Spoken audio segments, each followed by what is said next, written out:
Hello on another Monday night. Man, this is Black Men Being Brutally Honest, and I am, of course, Kev. And tonight, this is a broadcast that is a part two of sorts. And let me explain. But as you are coming in, make sure that you hit that like button. And if this is your first time here, hit that subscribe button as well. Um, yeah, and I want to explain this. This is a continuation uh, of the breakdown of woman's perspective broadcast on yesterday. The broadcast was entitled "Shug Avery Syndrome: An Examination of Bad Bitch Culture." Um, is this Shug Avery, of course, was a character on the movie The Color Purple.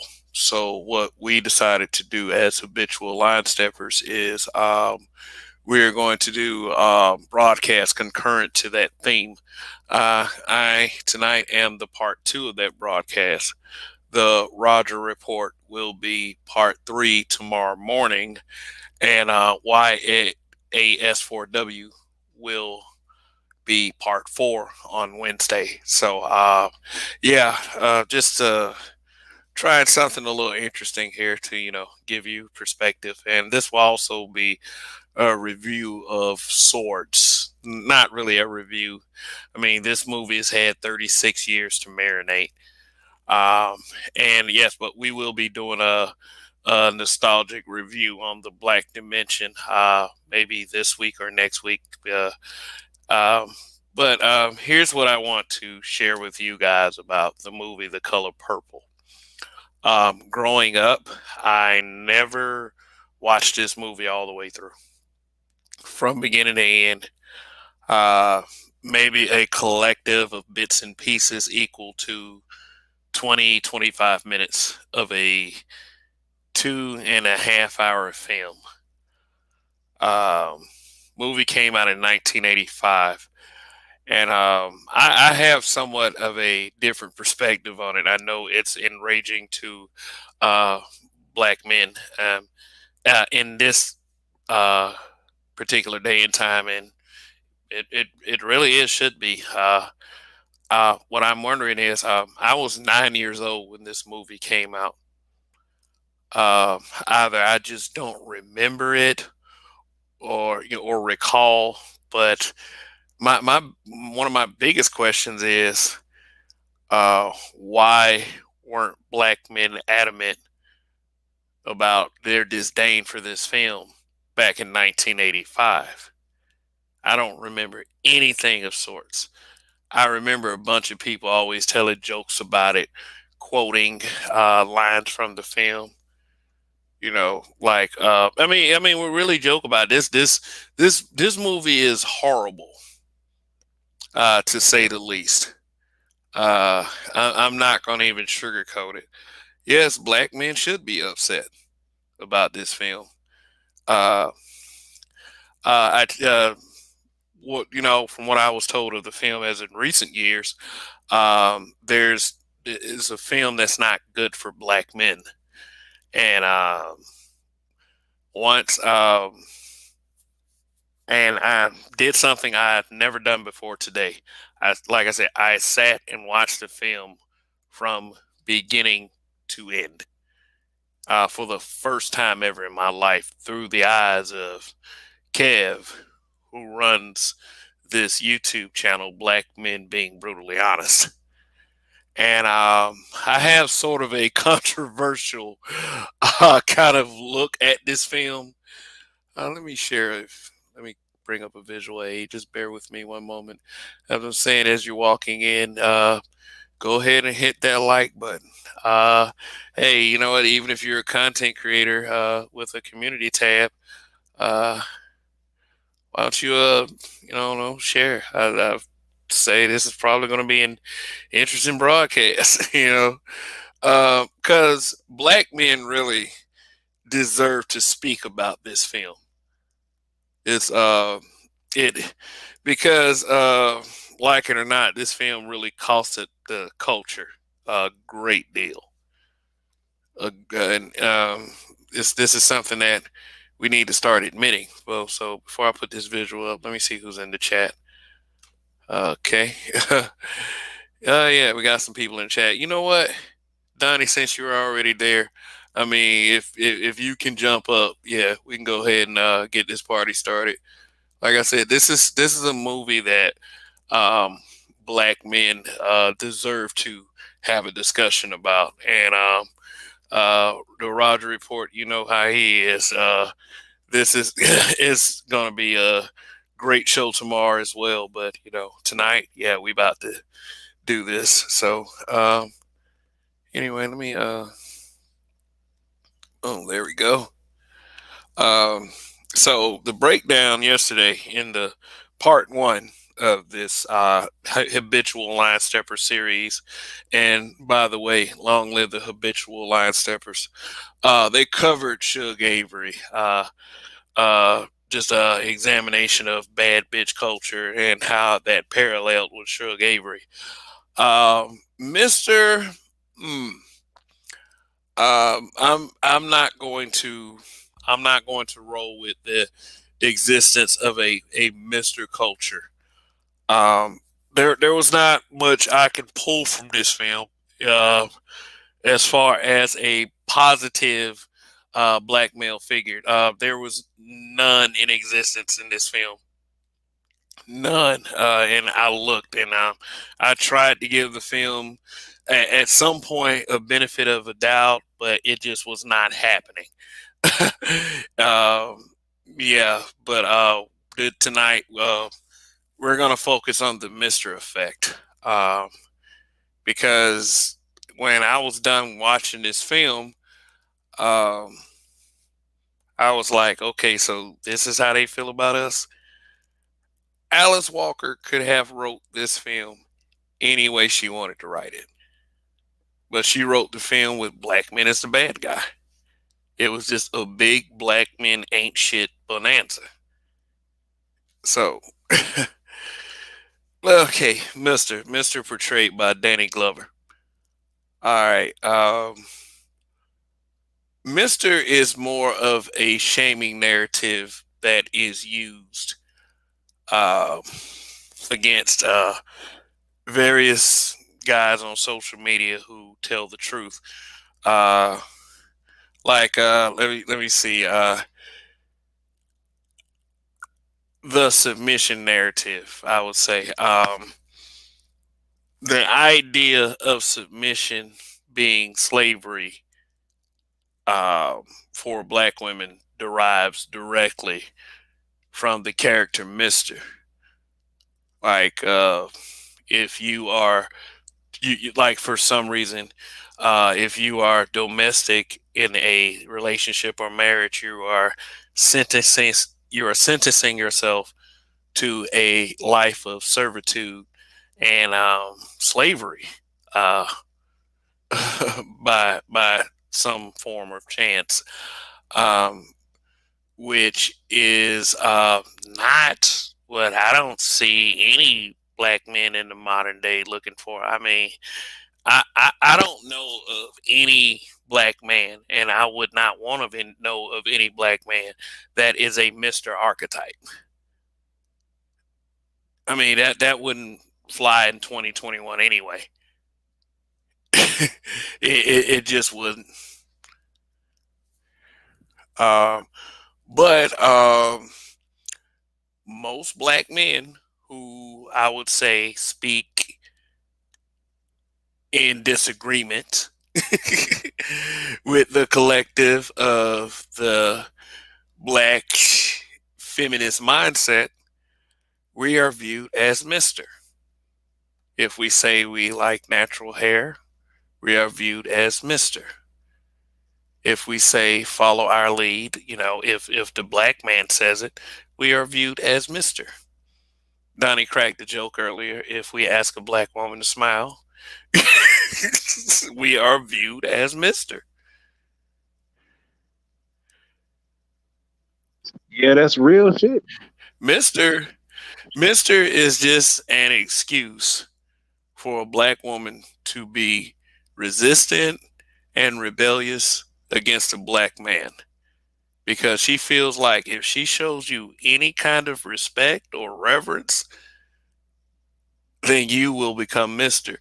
They always had this narrative, if you know, they have this reoccurring fear, and the fear comes from WS that if you put black men at the top, they're going to become an oppressive group of people. We will become an oppressive group of people, because we are able to wield some kind of authority. That's, that wasn't it.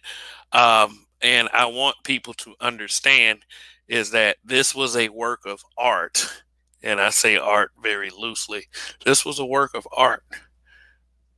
That Don't know. It was a work of fiction. A work working of for fiction. fiction. Okay, fiction, fictional art, fiction. Yeah, it's still fiction. Like I said, she could have wrote this book any way she wanted. That film could have been shot anyway.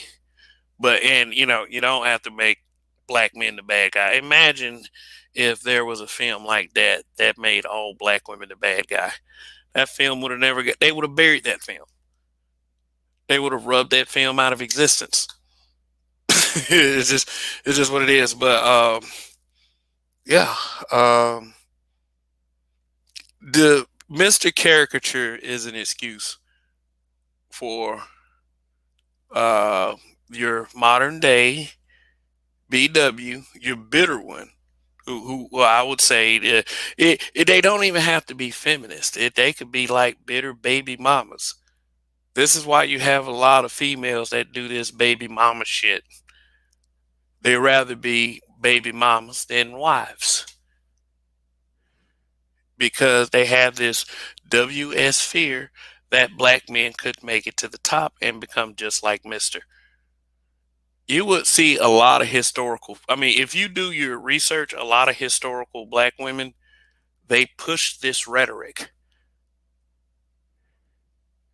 They push this feminist rhetoric. Yeah, I can tell you, like, I've had more older black men tell me stories of how really aggressive and abusive their mothers and their grandmothers were. I have a story in my own family.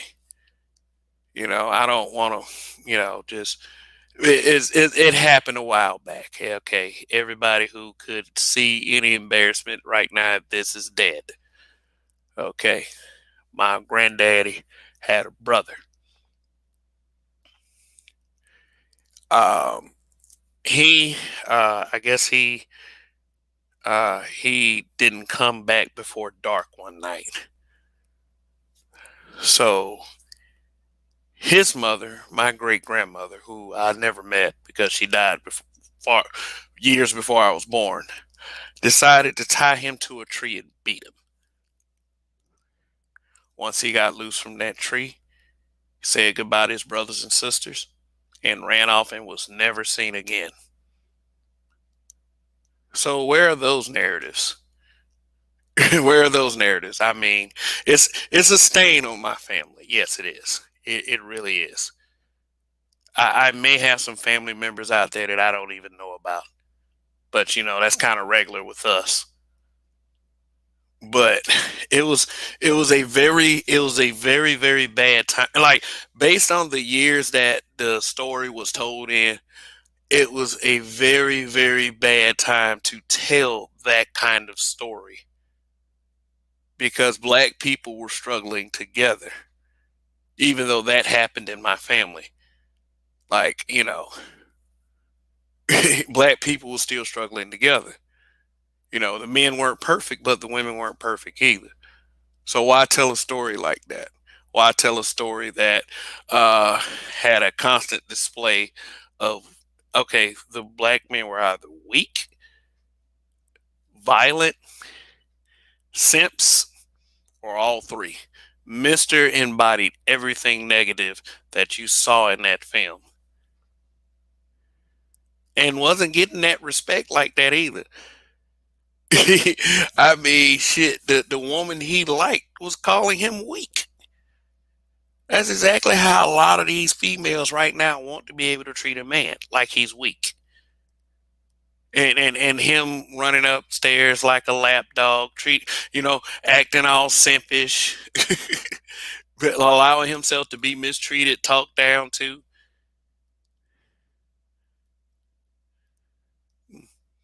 It's that movie. Like, I'm kind of glad I didn't sit through that movie when I was a kid. I mean, I didn't. We as children and like teenagers, of course, the older teenagers, we joked about that shit. You told Harpo to beat me. like I don't know how many times I heard people say that line growing up. Until you do right by me, that line too. But I never knew how serious it was until recent years when we got this back and forth on social media. The idea of submission is slavery to these females because of a fucking movie. Think about that for a second. I'm gonna tell you, G. The first 15 minutes of watching this movie, I hated black men. I Shit, was like, God couldn't stand damn, us. niggas ain't shit. I mean, even from the father, the father, Celie and Nettie's father. Like, the two kids were by her father, wasn't they? Yes, they were. They were the two kids were. Did you finish it or no? Yeah, I finished it. Yeah, I did. Okay, so are we gonna drop a spoiler or no? Man, look, that movie been out 36 years. Okay, so yeah. So in the beginning of the movie, they phrased that those two kids were by the father. So he took the first one. I think the first one he said that was dead. The second one he took and gave to the pastor's wife, and they raised the baby. Come to find out, at the end of the movie, their father was not actually their father. He was their stepfather. Their father was basically the man who owned that house. He was a good dude, and they just got a bad lot in life. That's just what it was. So it was a stepfather raping and molesting these girls. Oh, okay. All right. Well, it's like I don't know how many insults I heard. Every time like I disagree, and then I mean, it's that serious, man. I mean, and I mean, you've seen this. Like, once they find out I got a kid, then they go there because I've Well, said yeah, something. I've seen it, but ultimately, that's what that is. So, really and truly, the whole reason that this whole Color Purple movie happened is because a black woman made a bad decision and married a pedophile. Well, I guess at the time he wasn't considered a pedophile, but he married. She married a evil, terrible nigga who wasn't shit. Plain and simple. Mama made a bad choice, and we see this today. Mama made a bad choice with a fucked up nigga, and the fucked up nigga ended up ruining this little girl's life. All of this shit's on the mama. Mm, mm, that's interesting. Ugh. But what about the character Mister? What did you think about him overall?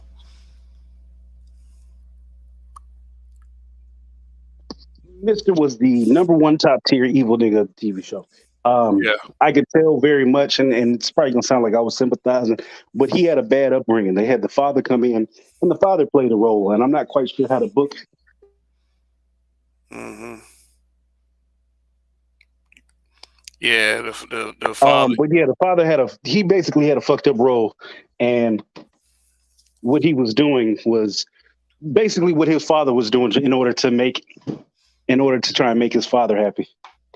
Oh, okay. Yeah. His father had a lot to say about Suge, but yeah. As soon as he said it, Sealy spit in his water and then mix it around.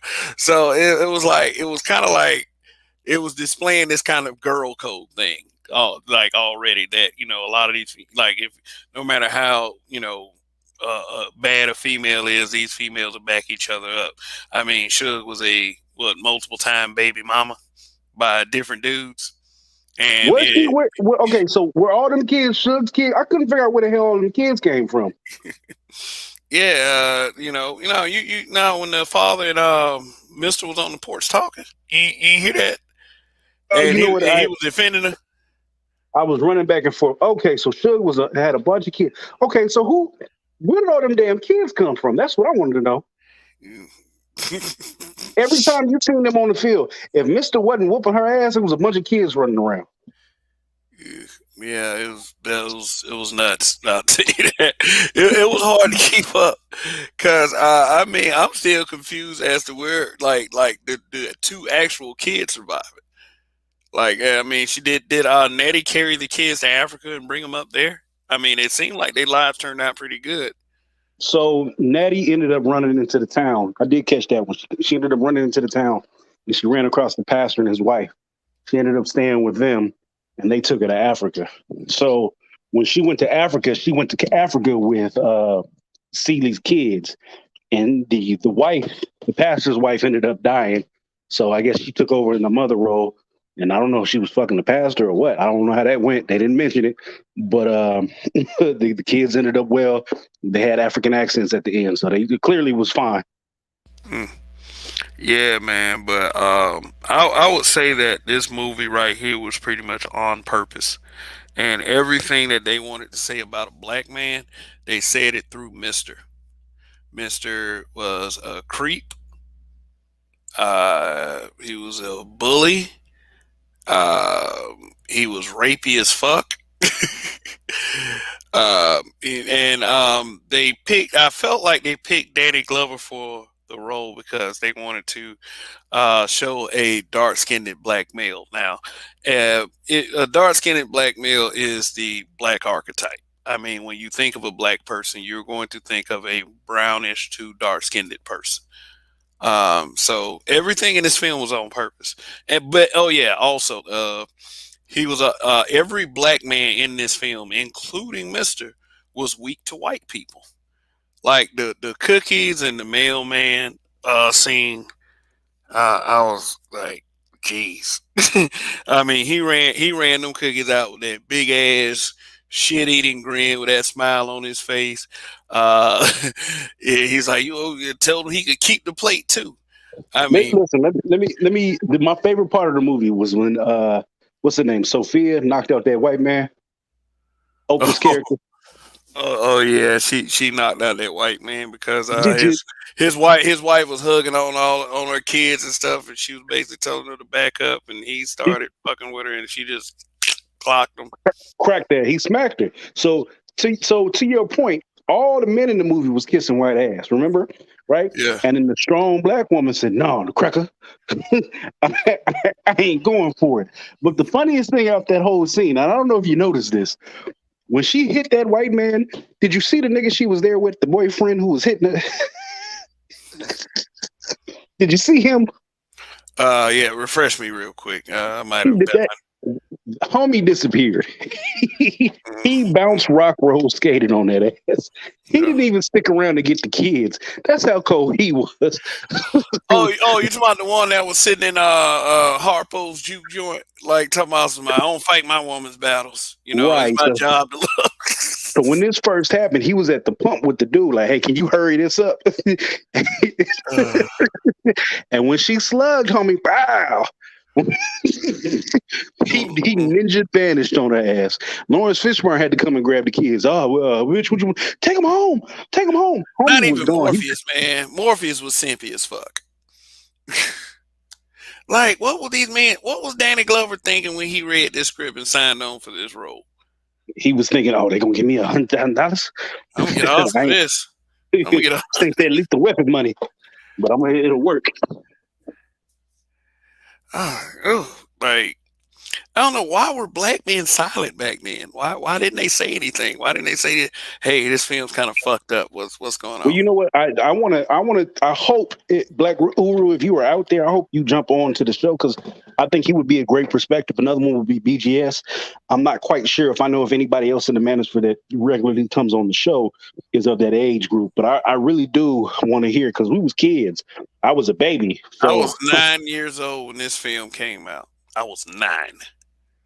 So yeah, I'm showing my age. So I mean, like I said, I grew up hearing one-liners from the film, jokes about the film. Then when you seen the memes, like I know I'm going to hell for some of the shit I laughed at in this film. Like I treat it almost as if it was a comedy because the film is ridiculous to me. So It's, damn cartoons. When yeah. Suge left and that motherfucker Sealy fell on the ground and he looked over, Mister looked over like, oh bitch. Uh, But what killed me was why was she carrying all the bags like she was a pack mule? In the very beginning of the movie, she just had the baby. Uh, so that was tragic, right? So you show her getting abused by the dad. He done raped her and took away the baby on some bitch's mind, right? And then you fast forward to, well, you can have her as a wife. She ugly. She spoiled twice. She ain't worth much, but you go and have her. And what does he do? This nigga is riding a horse home while this bitch is carrying all the bags and shit like a pack mule and pulling the donkey. I I laughed so damn hard. man, look. The first thing they did was call this woman ugly when she was a little girl. That was the first thing, and that was a running joke through the film. You sure is ugly. Uh, yeah. I mean, it's wow. It's like messing sense. but Yeah, and to be honest with you, I'd have knocked down Whoopi in that movie. She could have got it. yeah. When she started like lighting up, like with that scene with Suge, yeah, it was. Yeah, she wasn't like because I don't understand why did we look at her the way we looked at her back then? Like she wasn't bad looking for real. I would say, but I did laugh at that one scene where Mister was checking the mail, and she was like, "Anything for me?" Because like I be thinking about that meme with they was like I guess for Democrats who voted for Joe Biden, like it's like I don't know they use that, but seeing it in the film though, it was like I don't know. You shouldn't laugh at some of the stuff, but like I said, the film's ridiculous. It's ridiculous as fuck. And I don't know why. Like, what if it were the other way around? What if this was some black dude and he wrote this film and wrote all black women just like all fucked up and shit? Shoot, I mean, I don't get it, but it was, I'm thankful that I was able to look at the film through these eyes. I mean, uh, like the character Mister is pretty much everything that a lot of these women in these social media streets say they see in black men. Like I said, a rapey, abusive, weak black man who they would say will have the strength to pick on and criticize and make black women feel low and worthless and valueless, uh, all the while submitting to white people. Like like I said, the mailman scene said it all for me. And I mean, like this work of art pretty much came from a mother that was abusive to her child. So anyway, let me check. I do want to know, and maybe you can help me out because expanding on this, the mother was alive for I guess two births. What was the mother doing? Why? What kind of mother were you that you didn't notice that you had a 14-year-old child that was pregnant, not once but twice? Mm, What yeah, does that say about the mother in this situation? The mother I, willingly put her children in this position in order to have a man in the house. That's the conversation we really need to be having about The Color Purple. mm, yeah. Where was the mother, by the way? Like, I don't ever remember seeing like Sealy's mom. Like, I mean, I spent the time thinking that Sealy's dad was Sealy's actual dad, and you say it was the stepdad. Right, that's how she got the house in the end. But my thing again, how is it that we got these images of these black men who ain't shit, and the real culprit of the movie, the real motherfucker, we don't see hide nor hair of. We see a casket and you forget about the bitch. Eh, mm. I mean, we know the reason, but I mean, let's go. There should be a whole book entitled "How Celi's Mama Was the Shit." Yeah, man. I mean, they'll probably what people will probably do is they'll probably bring up the grandma argument. Is mostly the guy fault. The female part wasn't skilled enough to get herself out of the situation, so she did what she had to do, or lack thereof. The woman is always going to be coddled and protected in these narratives.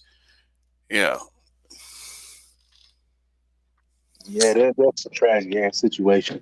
I mean, really, really, really, everything in that movie, because you can't, you'd be a serial killer to deny how bad that motherfucker looked in the movie. Mister was a terrible human being. You'd be a serial killer to deny that shit, Yeah. No, right? nobody's denying that. Yeah, Mister was fucked up. Mister was terrible. Like the the girls made a comment yesterday that I kind of agreed with. I'm kind of picking at them a little bit. So they was like that it's tough for black men to see themselves in a negative light. And I will disagree with that. I would say that black men have generally, for the most part, have no problem criticizing each. We have no problem criticizing each other. So I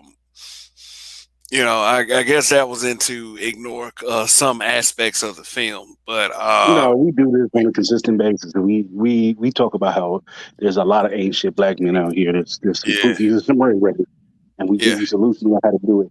What ends up happening is nobody wants to acknowledge that, so they try to skirt past it, and then they say we don't acknowledge the black men who are troublesome X, Y, Z. That's bullshit, and they know it. Mm. They And just here, want to get away from the accountability of it. yeah. Like I said, when I say Mister is uplifted as an example, of trying to silence a black man because these some of these girls want to act like bitches. They want to have the ability to treat dudes how they want to treat dudes, and then when he puts his foot down, then all of a sudden, this motherfucker on the screen just shows up. It is what it is, and I feel like it's problematic because like this movie came out at a time where internet wasn't out, so there was no large amount of people. And out of those large amount of people, two or three people were there to inform you. Like this is an indoctrinating piece of work.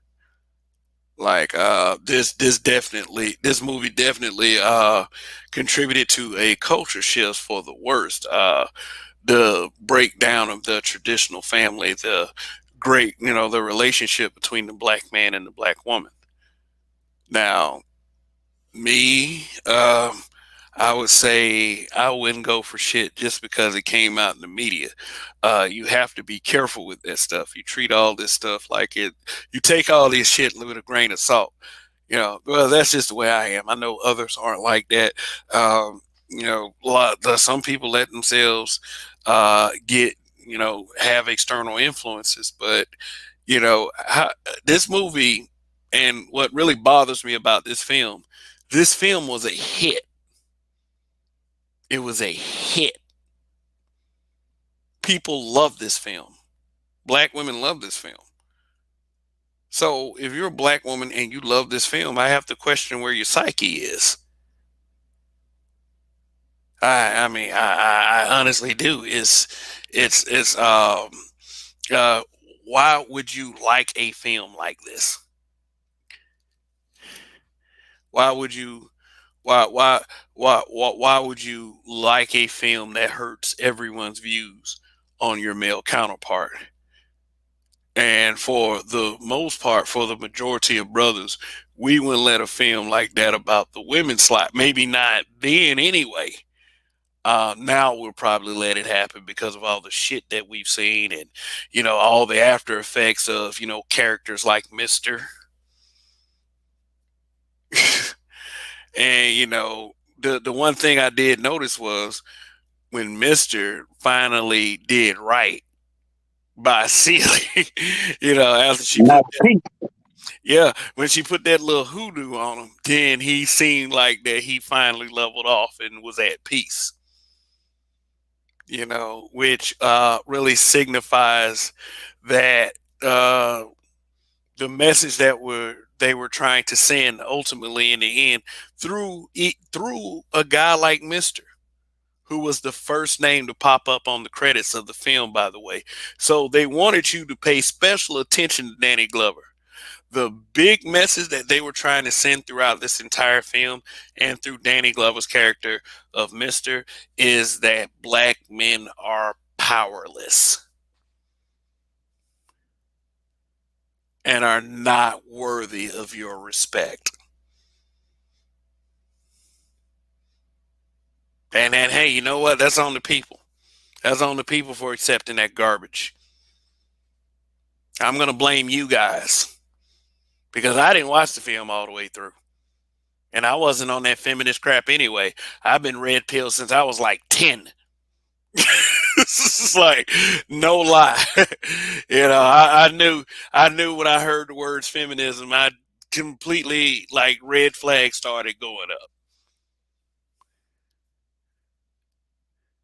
This movie sent a very bad message about black men, shit that we didn't need because we were just on the heels of the civil rights movement. The civil rights movement barely ended a decade previous to that. No, I mean, I ain't gonna lie, about 15 years, so give or take a few months. But yeah, I mean, it's I guess they had to find a way to divide us. Let me just when they talk about this, Euro standard of beauty, because like it or not, the internet is kind of a good thing because the internet really shows you that your opinions don't have to be swayed like that because you're not force fed an image on television. Remember, television is television was the only form of media for a long time, so your brain kind of had to accept it. That Euro standard of beauty came off TV. It didn't come from black men. I've caught myself a few times like calling people color purple ass niggas because it's always this little air of putting black men in that light of Mister, in that bad light. And like it or not, we're very desensitized to it. We don't care because to a point, as much as we try to advocate for the brothers, we hate dumb niggas. We're not gonna sit there and justify these Mister types. Them fuck boys. Celie would gave Mister more of a chance than a lot of us black men would have. Period. Especially when he just come out of nowhere, slap her in the mouth, and then blood just come out. I don't know of any brother that would just stand by and tolerate nonsense like that. I know the time. I mean, it was like what year was it that they were saying it was like 1933 or something like that? It was like 1910, 1914, I mean, yeah, that like 1916 was when like Whoopi came into the picture, like 1916, and then they said it was 1922. 1916. That's when she was like. Oprah was like, "Oh, you told Harpo to beat me," and that's because of her exposure to Mister. She thought that beating a woman was a solution to a woman having an attitude. So, the Mister effect. They believe that if a black man, the black man has to beat a woman, to straighten her out. Of course, we don't condone anything like that. But Harpo was Harpo was just like any other black man in that film. A weak, just displayed as a weak dude. Trying to live up to his father's expectations, but he didn't really understand. So, he wasn't apparently mistreated and put down like his father was to just be beating up on a woman. And he tried it. But Harpo was getting his ass whooped by Sophia. So I'm sure that didn't really last as long as they said it did. But it made it seem as if Harpo threw the first punch. because he was like, I don't know what I'm gonna do with Sophia, because she was like just kind of disrespecting him from jump. Like, I mean, Harpo's weak anyway, but either I don't know what I was gonna do, and then Celie told him, beat her. It's like, god damn. Huh? What up, Donnie? I said, to me, it looked like their whole marriage was based on her being pregnant to begin with. So he wasn't really trying to be in that situation with a strong, aggressive woman. When he got into it, he just couldn't handle himself. That's not no woman that you want to be with, even by today's standards. Hell no. So why, he took a loss on that. I think even his dad said something slick about the shit, like, nah, don't do that. Yeah. I mean, what was funny about Mister? He made this little shaming comment towards Sophia, about these women just having like babies by any kind of Tom, Dick, and Harry, and I think this is where a lot of the comparisons to the Manosphere come in, because we always talk about we talked about this before the Manosphere. This is something we've always said. Stop having all these babies that you can't fucking afford, and shit like that. Having all these babies by different men. It was funny to me that Mister would have that concern for his son. Not don't get with want. I mean, are you sure that's your baby? Because whatever. Y'all this and y'all that. But then would turn around and defend Shug Avery. Say I can vouch for her. All her kids about the same man. Like, bruh. Love them hoes, love them hoes. Ooh, I love them hoes. Yeah.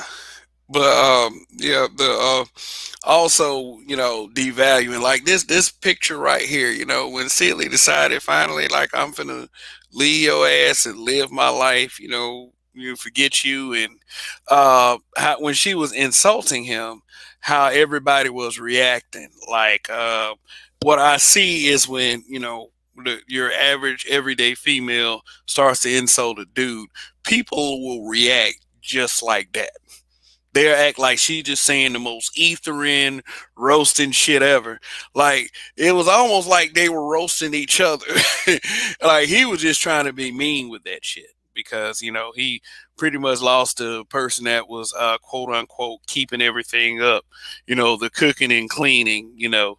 I guess that's why they was talking about, I don't cook, I don't clean. But let me tell you how I got this read, because cooking and cleaning is seen as slavery. And that's why a lot of these girls are single and not, but once Mister just fell apart, after she left out, which signified that I guess Celie actually being the backbone of the home itself. Being there all these years, all that servitude and such, and her getting away from that signified independence and liberation, and to a happier life. Which, but what up? You about to say something? Well, so I messed up in my face. Yeah, her whole purpose in being with Mister was basically to take care of the house, because she needed a woman. That was kind of the conversation her and the dad had. And, it was fitting that the house fell apart when he left, although I don't think it should have. I think he should have been in disarray in terms of eating and maybe, getting his shit clean, but the house was crazy.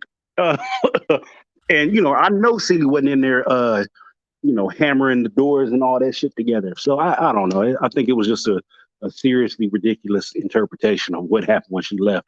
But the reality of that situation was that nigga was probably fine. He just probably had some dirty clothes he was flipping 3 or 4 times before they got washed. Yeah, but they played into the characteristics of an abused man. They abuse this woman for so long. They use her as a utility till they find themselves becoming completely dependent. And then when this woman finally leaves, their worlds fall apart. Like, I told the story of the abusive boyfriend. Once the girl left, he started like not eating, acting like, oh my God, I'm not eating. It's so bad. The world had ended and all that other such, and all this, I mean, this guy, he was kind of doing the silly on her anyway, which makes it, existence of punks like that makes it worse for, when you couple it with this motherfucking movie right here. So like it's pretty bad. Yeah, everything about it was, it was ridiculous, and it was just based on the man.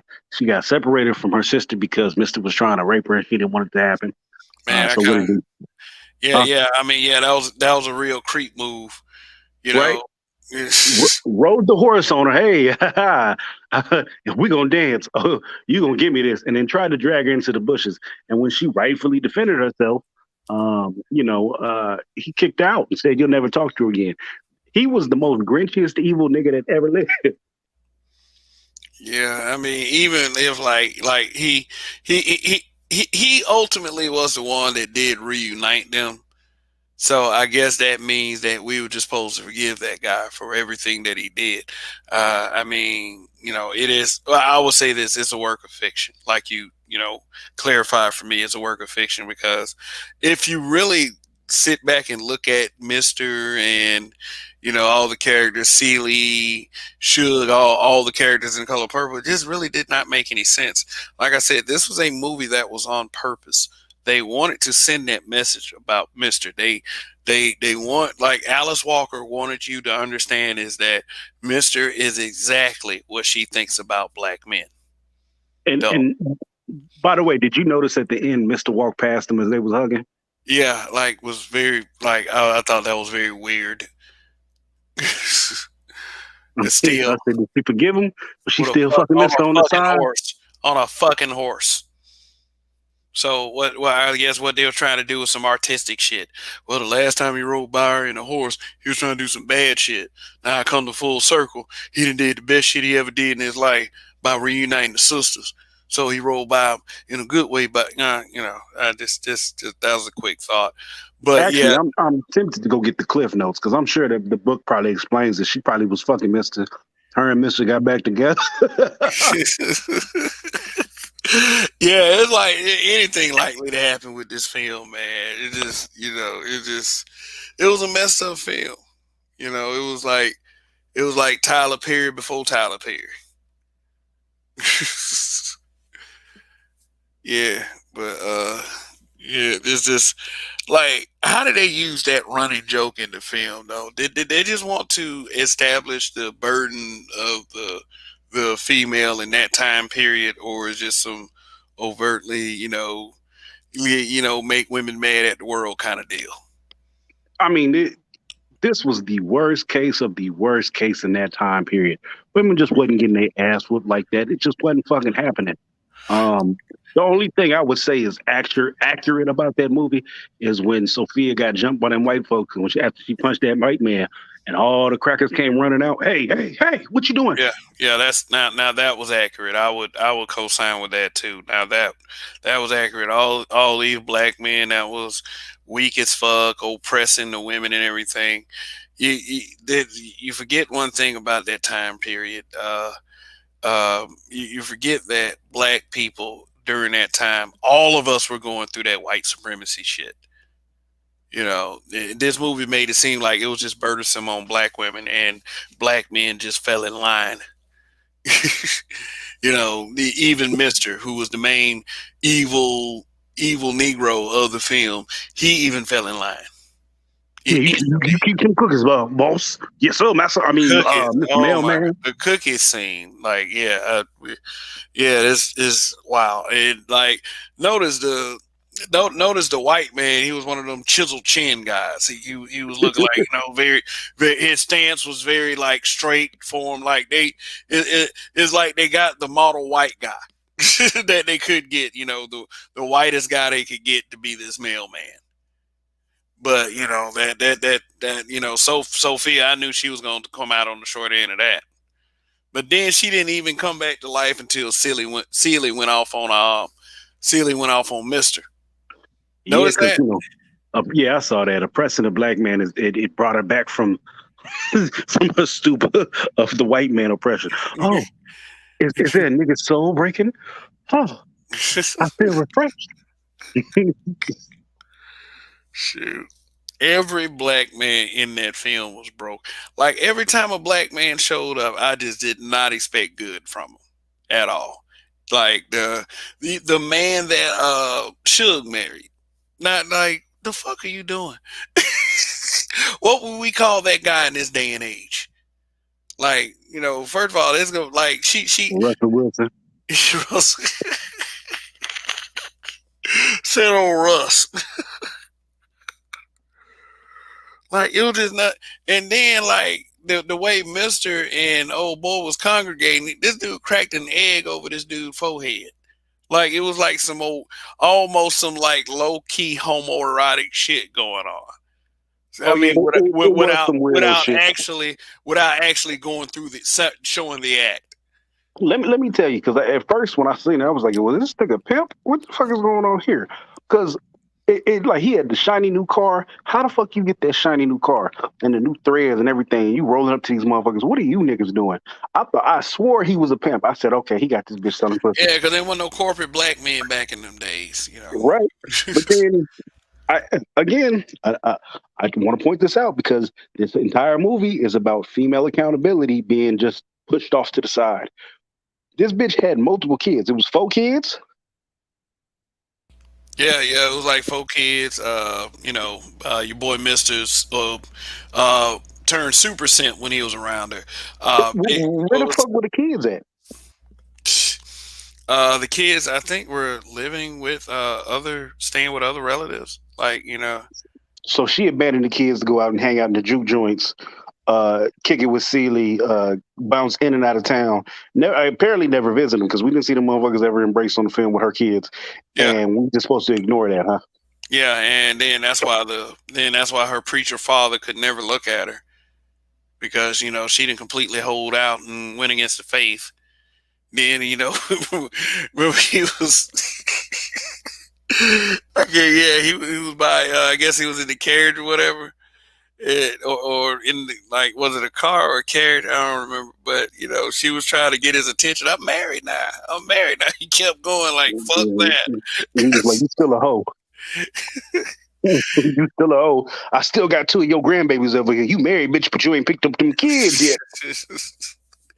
Shit.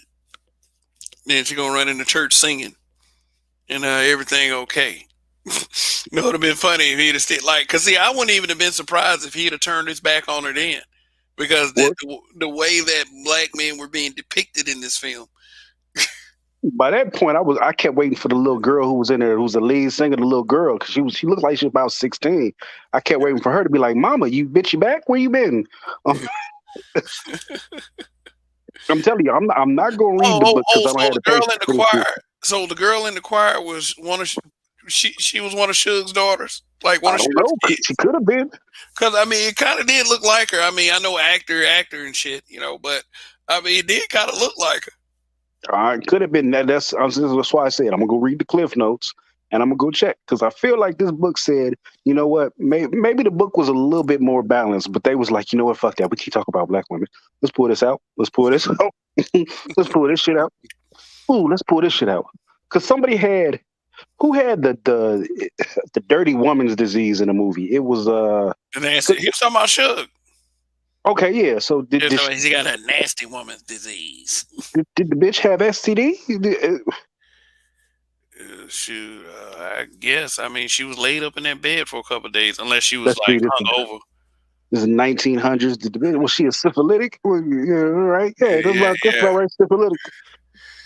I don't know, but she walked around pretty healthy for a little while if she did have it, because you know that's supposed to be a degrading disease, isn't it? That's supposed to take you out.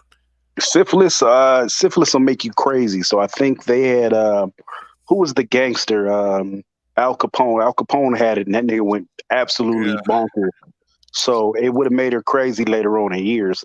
So maybe I don't know. Maybe it was something else. And then what exactly happened to the mama? How did the mama die? Because I wasn't quite clear on that. Me neither. But well, I'll tell you what. We can clear all that up. Before we do the Black Dimension version of this broadcast. Yeah, because a lot of that shit was just wild as hell. I don't know. I laughed like I said. I laughed at a lot of this film because the film's ridiculous. It's ridiculous. I couldn't even like seriously. Like if this film would have came out today, I'm sure that it would have lit the manosphere up. Yeah, because this shit would have been crazy. I could have seen Harpo or not Harpo, Celie played by Amanda Seals. It said Amanda Seals. Amanda Seals. She's the perfect victim. She's the number one for it. Yeah, and then directed by Lena Waithe. Oh yeah. Oh yeah, they would have made Mr. Gay part time, eating in the backyard, fucking a dude here and there, and then come back in beating Celie. Yeah. They weren't so liberal, like they weren't so loose and liberal with it back then when they were making movies. But so The Color Purple would have been a really fucked up film. Probably had Lee Daniels on that shit too. Well, it's funny because at the end of the movie, you remember when they introduced Celie to her daughter? What was her name? Olivia. When they introduced her to Olivia, Olivia's friend was there, and you could tell she was the little African chick, the little light skinned African chick, and I kept saying, "Oh, she's gonna be a lesbian." Watch. But it was like, "Oh no, that's the husband." Okay. And I go, "Oh yeah, this is the '80s. They couldn't run with that one yet." All right. Okay, that makes sense. Okay, so basically, if you take a black person as a baby and you raise them in Africa, they just become African, right? I mean, yeah. I mean, that's basically what's going to happen. They're going to pick up the cultural norms and whatnot. Yeah, why not? Yeah, that makes sense. What I did not understand is why the boy didn't speak English, but the girl did, and the boy was older. It was just some weird shit. They just was doing weird shit just to do some weird shit. Okay, you said while the boy did not really speak English, but the girl could. Now, they were probably trying to. I mean, this is Alice Walker now, trying to establish the air that the girls are a little bit mentally faster than the boys. I guess that would make sense. They always got some bullshit going. Yeah, I mean, like subliminal messaging was probably very strong in this film, as well as the external outward messaging, which was already pretty strong. What has Alice Walker made any other movies that we know of that are big or? No. She wrote a bunch of little feminist little entry books or whatever, but like I think the color purple is her biggest achievement, and I can Google her name real quick because I mean, we're curious. Alice Walker, American novelist. Yep, she has a short baby fro. Of course you do. I was gonna ask. I mean, nothing significant. Like The Color Purple is like the biggest thing she's done. And Oprah pushed the fuck out of that. She had it on her book club. She was number one for the movie. Yeah, so okay, that makes sense. Shoot, in fact, Oprah acted in this film before she started the Oprah Winfrey Show, didn't she? No. I thought Oprah's been since the early '80s, huh? Oh yeah. She was like doing like newscaster stuff. Like yeah, but she was doing serious shit though. I thought she had like a more serious tone. This was around the same time Jerry Springer also had the serious tone too, right? Yeah, actually, yeah. Before he went into all his other the shenanigans. Yeah, the shenanigans. But I mean, Yeah, I mean Oprah's a cold bitch, so you know this ain't out the norm. You could tell she's niggas ain't shit way back when. So this script yeah. was right up her alley. Oprah was one of those women who were she was victimized as a child. You know, Mm. a lot of women. You know, and this is some serious stuff we talking about. A lot of women who end up like that is because they were victimized, they were molested, they were raped. You know, and you know if they ever gained any kind of power, you know, they were already embittered to be against men because of what happened to them. You know, they just go into this whole blame fest of all men. The thing is though, your merit as a person depends on your ability to endure struggle and retain your character, you know, no matter what you go through. So, um, you can take it as you want. Like you could say bad things happen to people all the time, or such. But you know, Oprah in present day, she's done it so much and so big to the point where people are actually calling her bullshit. You know, it's like, you know, I think that the whole thing where she, you know, tried to do the Finding Neverland or Saving whatever the name was. Oh, well, she was on the yacht and she was watching it with the Jeff and dude on the $300 million yacht or whatever the fuck the yacht cost. She did a premiering party. And then like dude said he was remember the story though, the dude said he was molested in a room uh in the timeline was 2 years before that room was built. Ever built, yeah. Yeah, Well, so it was a bunch of stories, and then they also figured out that, which was insane to me, that they were filming at different parts of the year. So he had to come back in there with the same outfit on the talk, but somebody realized in the background that one time it was like the leaves was there, and one time the leaves was gone. It was some crazy shit, and he was real emotional, and it was like, wait a minute, motherfucker, you did this on cue? yeah, man, it was just a whole big old mess. Like it just like, but don't lie. I mean, then it seems like you're just trying to destroy black men, and you know it came out that way, and um, you know Oprah been at us for a long time. I Which mean, is amazing because she been fucking Stedman for years, and I remember meeting Stedman maybe probably 5 years ago at this point. I remember giving him that, being like, you know what, you the man. And quiet as it's kept, he had a bitch with him. shit. I mean that's how they roll them Hollywood types. So I mean, how does she feel this way about black men? Has she been financing being that nigga's gigolo for decades? But who has the financial leverage in that situation? Oprah, of course, but Yeah. at that point, nigga, at the money amount that she was bringing, I'd be that bitch on call gigolo too. Would Yeah, you? yeah. I mean, you know, she was in a situation to where she could control everything, you know, Mhm.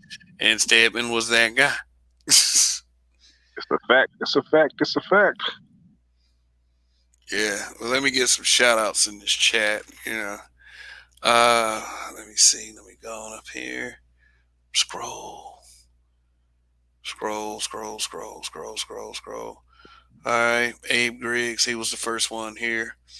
Iman Perry, Masculinity, Tango Alpha, Shaka Nulu. What's going on? J3 said Mrs. Daddy was the GOAT. They even tried to shame him. You know, Nick O. What's going on? Let me read what he says. Feminist male vilification exists in every culture. The distinct difference black women are to only women. Women stupid enough to conclude female autonomy with a broken patriarchy is a viable social construct. Mm.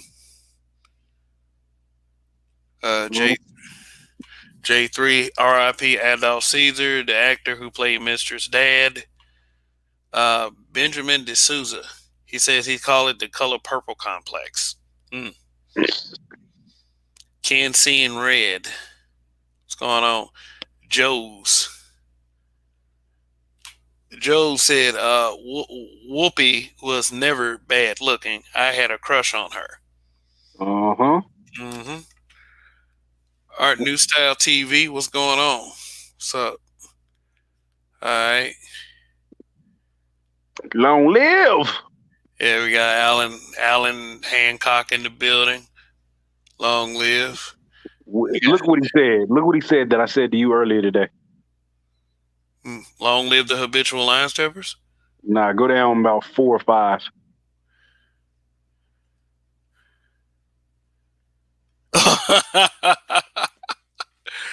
The color. I wasn't the only one who felt that way. Birth of a Nation.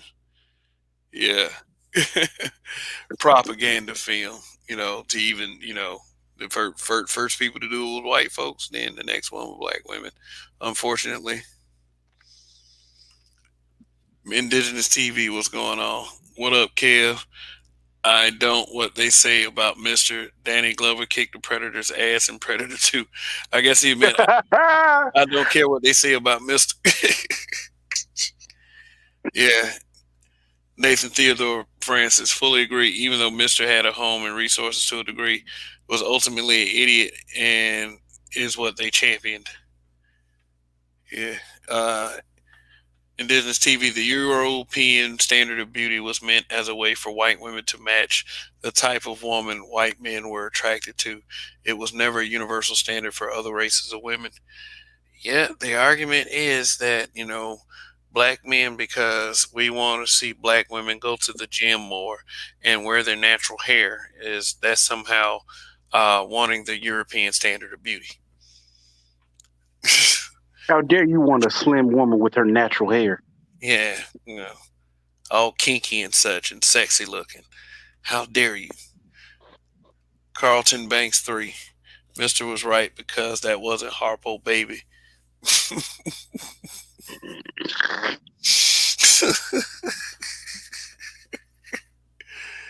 All right. Alan Mr. Baby.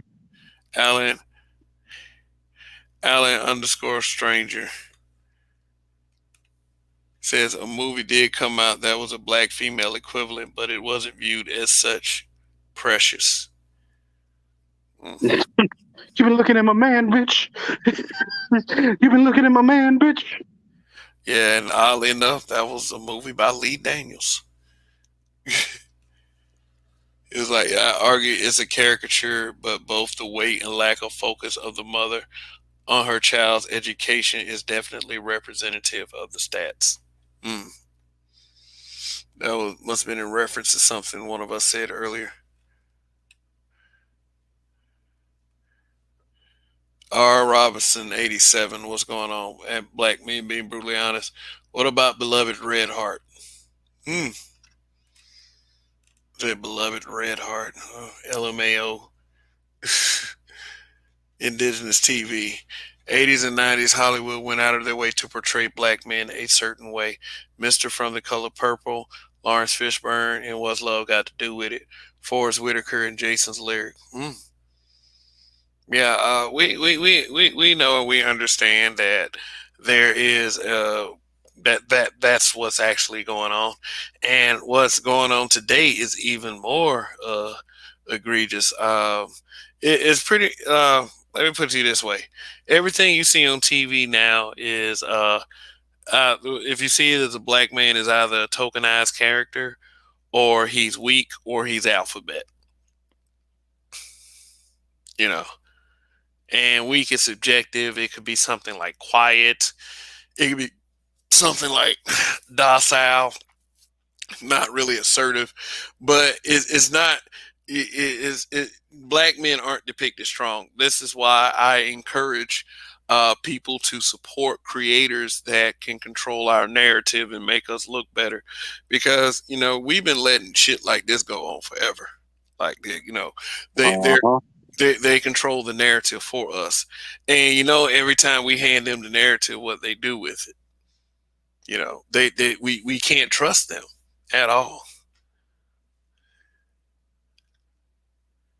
No, it's all about painting a narrative that, again, takes the accountability out of the whole situation for them. They can do nothing wrong. So it's all the black men's fault, all the black men's problem. We're the bad guys in every scenario, situation, and circumstance.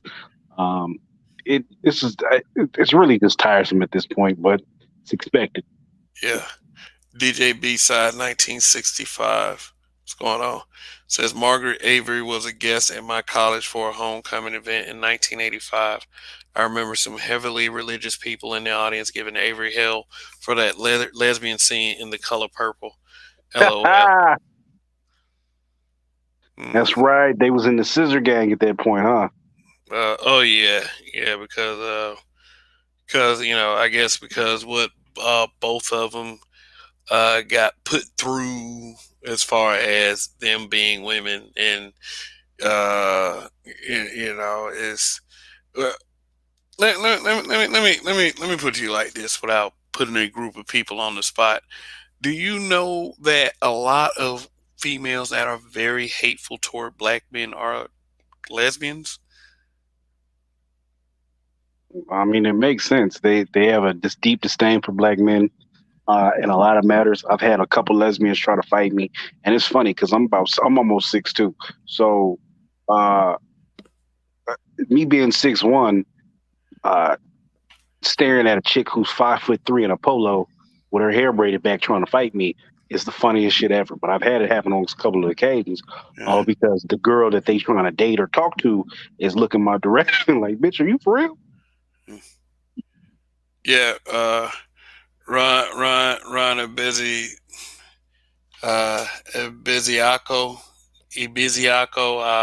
Apologize if I pronounced that wrong. Likely I did.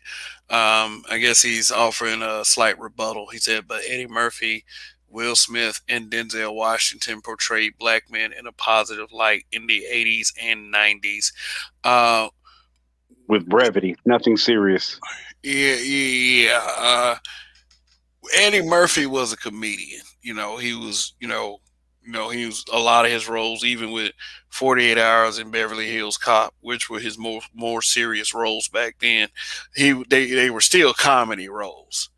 So as long as he was able to act goofy and still make people laugh, then yeah, they kind of used us in that buffoonish type way. I mean, when he got on stage as a stand-up comedian, yeah, he was very crass and vulgar and very 80s stylish. Look, those are the kind of comedians that I like. They ain't necessarily got to say cringy stuff, in order to be funny, but we knew it was what it was. Will Smith didn't really come like mid to late 90s. Denzel Washington, I will commend Denzel on one thing.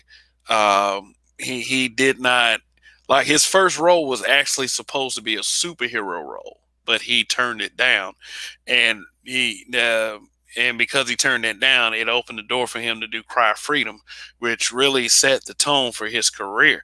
I mean, but there weren't really too many before The Color Purple like a Denzel or a Will Smith or an Eddie Murphy. Not taking anything away from anything Eddie Murphy has done, but what I would have liked to see is, and this is some Hollywood thing that I've noticed, like a lot of big name black male actors do not work together. Like, especially with the black directors too. There was kind of a sort of a back and forth. There was kind of a back and forth between Spike Lee and Eddie Murphy and Arsenio Hall, because Spike Lee was like, why, him and Eddie Murphy never got together, and Arsenio Hall basically accused him, and Eddie Murphy felt this sentiment too. Basically accused him of trying to make everything blackety black like that. It was taken as such, and Eddie Murphy was like, well, you know what, I don't control what Hollywood does, but in my separate offices I do hire black people. Everything ain't always got to be black to black, but I do see the point. Is like, I do see Spike Lee's point. A collective of respectable black male actors could do an opposite of the color purple, bring some respectability to the black male image. But it's like, as long as it seemed like, as long as the media was controlled by them, quote fingers, shout out to Black in Effect, Mr. Z, quote fingers, as long as they controlled it, they would never allow something like that to happen. A conglomerate of black male actors who were strong, that could work together to make blockbuster films, because they always let the white actors get together like that and make super films like, Sylvester Stallone, Robert De Niro, Joe Pesci, Arnold Schwarzenegger. They always let the big name white actors get together. But as far as the black men, they probably might have a couple of big black names thrown in there, but they weren't ever going to be like alpha superior. They always probably put a comedy actor with a serious actor like a Kevin Hart and The Rock. They'll put them together.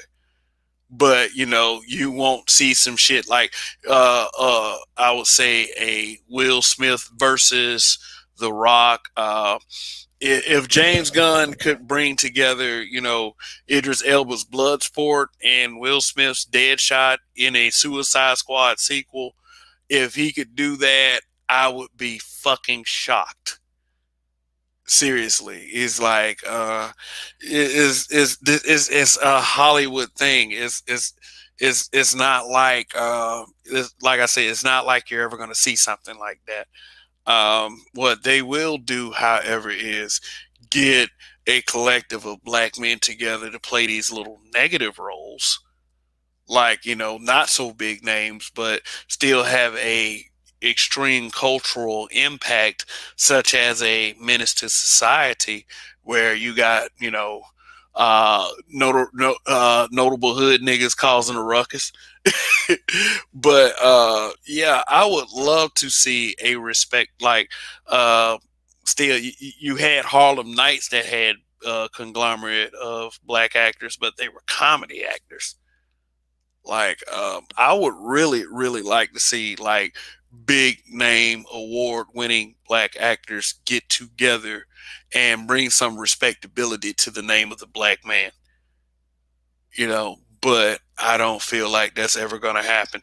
The only way I feel that will happen efficiently is if black men got our own. I would say, feel like. yeah, I mean, I would say even if like we could use a place like the Black Manosphere, granted the production value increases to push this kind of thing. It could be a positive thing for us to restore the image of the black man in the eyes of the media.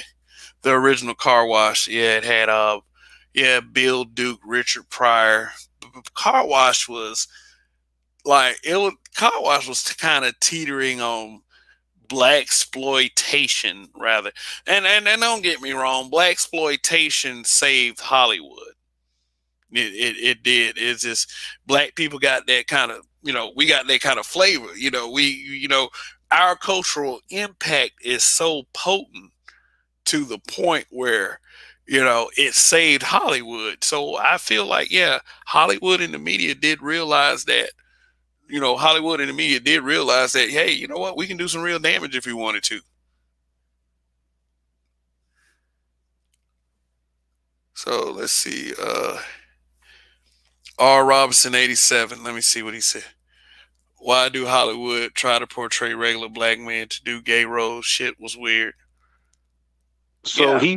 he brought up 6 Degrees of Separation. I don't know if you've ever seen that movie, but I actually went back and watched it about a year ago, and that shit blew my mind because I always remember them talking about the scene where he kissed a man. That nigga was gay as hell in that movie. The kiss would have been the last shit I mentioned. I remember when the film first came out. I watched reports. I didn't watch the film itself. It was an interesting movie that it was just like him being gay was the strangest part of that. Like he could have been straight in that movie. He could have been plenty of things. Him being gay had really no place there, but they made him gay as the day is long, and But he would go out, huh? no, what the reason then they gave for him to take up a gay role was to show his diverse play of acting. I think Six Degrees of Separation was shortly before the first Bad Boys film because he was still doing, Oh, he was still doing Fresh Prince of Bel Air. So there was just like you ever heard of the tinfoil hat conspiracy theory that you know the way for a black man to make it in Hollywood is to rock that dress, be yeah on some gay shit. wear that dress, be gay, or get shot in the ass like Denzel did in Training Day. You know, Mhm. yeah. So that was kind of that was that kind of situation with Will. I mean, I'm still to this day have not ever sat through and watched 6 Degrees of Separation. Just like I said, I today was the first time I've ever watched The Color Purple from beginning to end. I was watching the movie and I couldn't really figure out what the purpose of the movie was, and it comes together at the end. But just the movie was just ridiculous to begin with. Yeah, I hear that Will was a scam artist, like Yeah, he was a con artist. trying to convince everybody he was Sidney Poitier's son. Yeah, I he was know Sidney that. Poitier's son. He would go in their house. He'd spend the night, and apparently, while he was trying to scam them, he just couldn't help himself. So he would go get a random man to have sex with and consistently get caught. Prepper 101, what's going on? He says black artists were against Will Smith when he crossed over from a music to TV and movies. Then black entertainers jumped over with him. He was shunned for a few years. There was called a sellout. Let me tell you my theory on why rappers translate into such great actors. Because they're actors when they do those rap songs. Like for That's real, not like nice, kid. I don't give a That's fuck. not Dude. nice. Oh, fuck, dude. Like all these little gangster rappers from back in the day, they done turned into damn social media simps. I mean, it is what it is. Like, Ti, like rapper turned actor. Ice Cube, even though Ice Cube, like, I respect Ice Cube, rapper turned actor. Ice T, rapper turned actor. LL Cool J, rapper turned actor. Ludacris, rapper turned actor. MC8, attempted rapper turned actor. He ain't getting past Menace to Society. Uh, shoot, Master P. Well, he did that of his own volition. I wouldn't call Yeah, him an actor. he tried to set up his own movie. He did Foolish. He did. I got I the got the hook up. hook up. And 1 and 2, right? And then Yeah. a couple other movies. It was all Queen bombing Latifah. ass movies. Queen Latifah. Latifah did it well. Yeah. Queen Latifah actually did she's a female version of Denzel character on The Equalizer. We were talking about Denzel. Let me tell you something. It's one thing that they would make a woman the equalizer. I give it to you. All right, I give it to you. Why are you gonna make a middle-aged, overweight woman the equalizer? Like motherfucker figured out it was a bomb in the building, and she was like on the 3rd floor. It's game over. That should have been the last episode. Should have been the last episode. Let me tell you what happened with that character. Wyman's plot armor. I was like, oh, she got 10 seconds. Oh yeah, bitch, it's game over. You on the third? Indigenous TV. Third? Indigenous TV, not all Kev. I know, man. Praz and Ja Rule were horrible actors. You know who else is a horrible actor that should have stayed in rap? Nas. Oh, Nas' new shit though. Like, what was Nas in other than Belly? I don't remember him in anything other than Belly. Well, that Belly was enough. He said Belly was enough. That Belly was enough, man. Like, see, I think I'm gonna go back and watch Belly like sometime this week just to see how horrible Nas and T-Boz was, because yeah, they were pretty horrible. Oh, I can't believe my eyes. Africa, everybody walking around free. I'm like, nigga, stop. I hope you never return to acting. Oh, that shit's horrible. Yeah, that shit is horrible. Like, but yeah, man. Yeah, there was some pretty good. There was some pretty good rapper turned actors, but yeah, those are pretty bad ones too. Like, Yeah, yeah. So some of these motherfuckers got to go. Common didn't do bad. LL Cool J didn't do too bad. I don't think. Common. Yeah, I like Common and John Wick too. LL Cool J did a good job in Delivers from Eva, In the House, etc. Man, with art imitating life, man. Damn, that's probably how Gabrielle Union really is. That bitch is The way crazy. she was in that movie, man, she probably like that in real life. Indigenous TV said the tagline for that Equalizer series was "The hero we needed in 2021." She needed. He's the hero we needed in the gym in 2021. The hero we need in 2021. I remember being like, "Oh, that bomb's gonna go off in 10 seconds." Well, bitch, good luck. Yeah, Tupac Shakur. Yeah, that's a really good example of a rapper turned actor. Cause yeah, he was on his way. He did. Yeah, he was doing all kinds of movies, but Juice, you tell he had it. Yeah, he also appeared in an episode of A Different World. Funny we should bring up Will Smith and Tupac in the same conversation. Yeah, We bringing up Sticky Fingers next. Sticky Jones, Blade. You know he played Blade, right? He was Blade Yeah, in the TV show. yeah, Blade. Blade, the All television series. 5'11" of that nigga. He gave Man, that nigga some thick ass boots. and guess who didn't watch that show? Me. I watched it. I really tried. I really did, and it let me down so many times. Yeah. R. Robinson, 87. Poetic Justice, Janet wanna spell my punani. LMAO. Yeah, Janet Jackson, she hung in acting. She does a lot for Tyler Perry. I tell you that much. Still, Hey, you know what we should do? We should do for colored girls. isn't that the movie where the nigga threw the baby out the window? Yeah, man. I mean, just the whole point I'm trying to drive is, man, you Negroes will accept anything. If it come out on TV or in a movie, we just accept anything, and I think it's ridiculous. Tretch was crazy as hell in Jason's Lyric, but he was horrible as hell in Atlantic Rim. It was kind of a sci-fi channel version of Wait a minute, Pacific Rim. Atlantic Rim. You watched that shit? Atlantic. I didn't watch it. I just know Tretch was in it. Well, you know what? I who I got to give it to, even though he's a horrible rapper, right? Computers Pew. This nigga was in Paid in Full. Cameron Cameron. set that movie Paid in Full off. I give that movie a chance. But that was the movie where he said niggas die every day, B. Niggas die every day, B. Who else surprised me? Did you ever watch Paper Soldiers? Paper Soldiers. With No. Kevin Hart, and it had Beanie Siegel in there, and they was robbing houses. And Beanie Siegel was like, "Yeah, I want to rob houses with you guys." So the nigga came on the little mission with him. They ended up job half-ass. He was running, punching the police in the face. Here's another one, Snoop Dogg. Snoop Dogg, like he did his mainstream stuff, but Snoop Dogg did some cheesy ass movies where he would do the same shooting scene. I don't know if you remember any of that, but it was pretty ridiculous. Snoop Dogg had a movie where he was a pimp. Did you ever see that one? And it was was it Bones or was it Starsky and Hutch?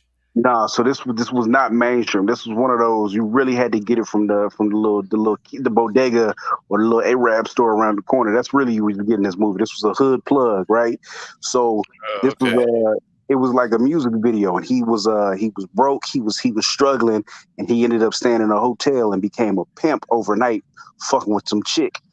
That was in love with him or something. No, that was a different movie. But he ended up being a pimp, and he was the best, coldest pimp to ever do it. He had 100 bitches, and he had them on treadmills and working out. And this nigga was ridiculous. Bossing Up. There you go. Oh, Bossing Up. See, that's why we got to chat. Bossing Up. Yeah, that nigga was a whole pimp. Actually, it was a lot of low budget hood movies. I think. You said we're forgetting Drake. Look, here's the case with Drake.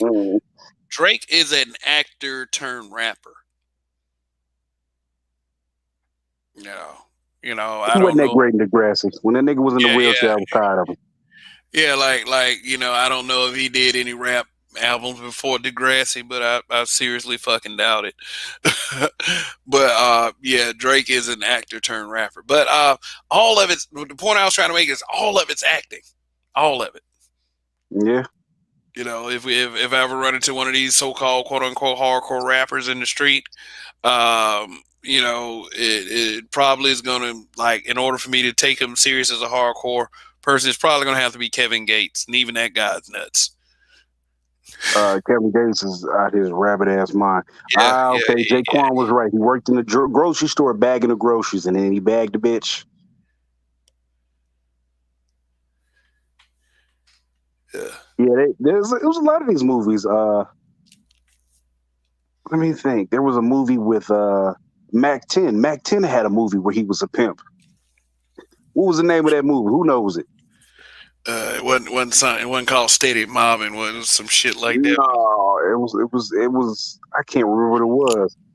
He was a pimp, and he's the same. He had an arch nemesis who was the same nigga, evil nigga in every movie. The black dude, Thurston, Clifton Powell. Oh. Said he was a pimp in one. Yeah, that's pretty. You know, I wouldn't say not Pinky. Pinky wasn't his pimp. He was a video store owner, and wasn't dead presidents. He was just some creepy nigga, wasn't he? Yeah. Yeah, another Mister type, like your boy that just died on Set It Off. The movie was It Ain't Easy. That's what it was. It ain't easy. He was going back and forth with him, and then it ended up being another nigga in that movie that he was fighting with. And yeah, it was a whole scene. He cut the nigga up. Oh yeah, you know what? I'm gonna watch that movie tonight. That movie was pretty good. It was low budget as hell. Zaddy's on said, "How about Ludacris?" Yeah. I mentioned Ludacris. You know, yeah, Ludacris has been in more films than like just films like Fast and what was that film they was in, Crash, where, you know, that was the second time Terrence. Yeah, that was the second time Terrence Howard whooped his ass in the movie. You know, the first time with Hustle and Flow. Hey man, come on, skinny black man. Oh shit. Who else? Okay, 50 Cent was in a movie, right? 50 Cent. 50 Cent wasn't a bad actor. Oh yeah, 50 Cent kind of made his own way in films though, and I mean, plus he's responsible for Power, the series Power. So yeah, I mean, that was landmark. I never got into Power. I mean, oh that shit. The acting in it is horrible. Let me say that. So they got a white boy named Tommy. That motherfucker's the worst actor that has ever acted. But at a certain point, you just throw it away for the story, and the story is good. But them motherfuckers are horrible actors. Kareem from Isle of Champions says Tyrese. Tyrese actually was discovered on a Coca-Cola commercial. Like he did a Coca-Cola commercial, and then he started singing. He like a year or so later he came out with Sweet Lady. And then John Hughes approached his ass to put him in Baby Boy. John Hughes, who did Baby Boy? Singleton, right? Singleton did Baby Boy. Let me see. I don't know. It was the nigga Tupac beat up.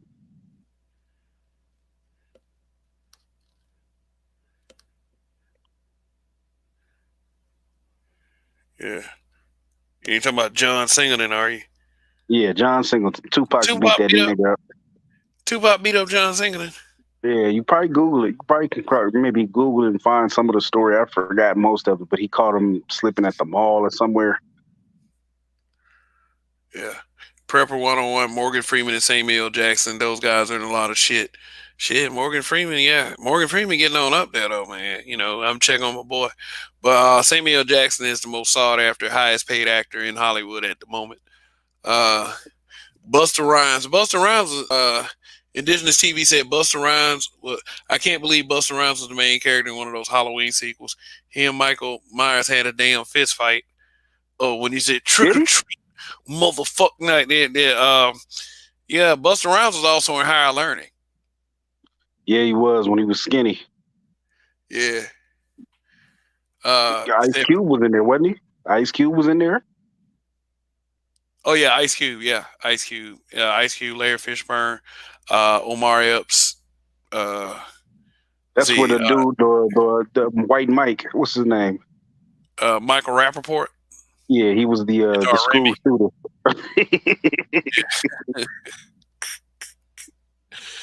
Oh, Remy.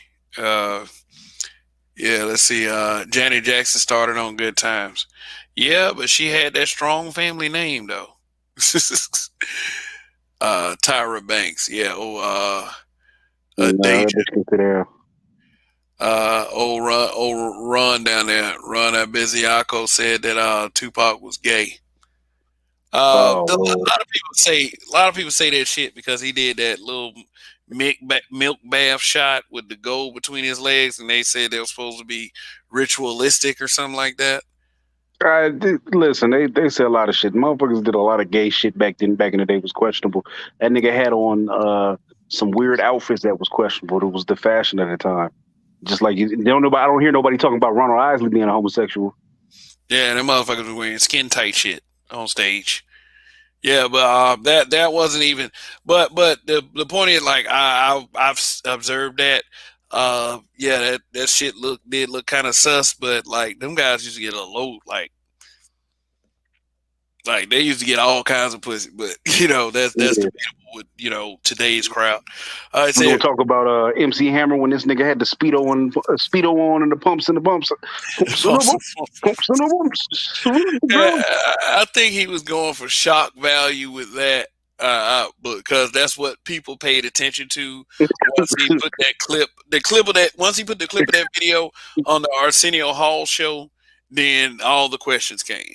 But like when they did that little VH1 MC Hammer story, they had Romani Malco playing MC Hammer. Like that would have seen where he was shooting pumps in the butt. His wife and kid walked in while he had the speedo on. Daddy, why you got speedo on? To be aerodynamic in the water, baby. What's going on? In the pumps. What's going on? Said Tretch was a pretty good actor. Man, what dude? Jaquan, didn't I just mention Atlantic Rim?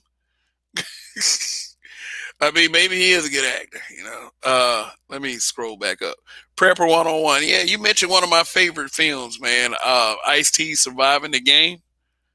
Yeah, it was about Ice-T being a homeless man that tried to kill himself, but nigga, I tried to make my wife watch this. She wasn't having it. Nigga, that movie was phenomenal. Yeah, it was. Like Charles Dutton saved him and, found out he was in a pretty good shape. So they dragged him out in the middle of the forest only to find out that they were hunting him because he's homeless. And I mean, like the way he just took all of them out, man, like I love that film. Like is one of my favorites. Like I like revenge films. I consider it a revenge film because they really tried to treat this man like a piece of shit. Like and that's what got under my skin about that film. They really tried to take this man off the street and treat him like he was not even human. Like it did, like he fucked all their asses up. Like the part that freaked me out in that film was Charles Dutton when he got on that ATV and tried to crank it up and it blew up. And he was blown in half and he was like, "We ain't the last pig. We ain't the last." I was like, yeah, y'all ain't the last pig. Cause who was that? Gary Busey at the beginning, they were eating, like they killed a pig and then they ate it that night and then they had the pig's head on the table. He said, if you eat the pig and look into the pig's eyes, you're eating his soul. I said, yeah, these motherfuckers are off the chain.